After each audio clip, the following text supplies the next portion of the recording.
معزز ناظرین، امام ابن اسحاق رحمۃ اللہ تعالی علیہ نے تفسیر ابن ابی حاتم میں ذکر کیا ہے کہ حضرت ادریس علیہ السلام کی پیدائش کے وقت حضرت آدم علیہ السلام زندہ تھے،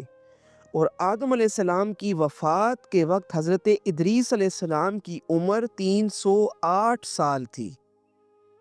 اور حضرت ادریس علیہ السلام نے سب سے پہلے قلم سے لکھا۔ حضرات محترم،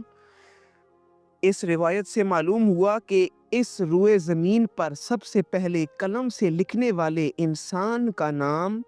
حضرت ادریس علیہ السلام تھا۔ آپ اللہ کے بڑے برگزیدہ نبی تھے۔ قرآن مجید فرقان حمید کے اندر کئی مقامات پر آپ کا تذکرہ ہوا ہے۔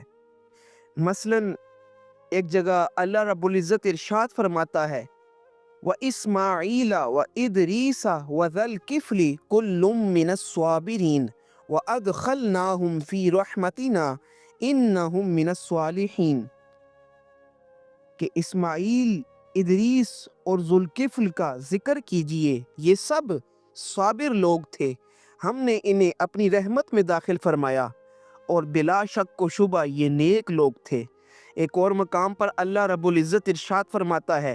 وَاذْكُرْ فِي الْكِتَابِ إِدْرِيسَ إِنَّهُ كَانَ صِدِّيقًا نَبِيًّا وَرَفَعْنَاهُ مَكَانًا عَلِيًّا، کہ کتاب کے اندر حضرت ادریس علیہ السلام کا ذکر کیجئے،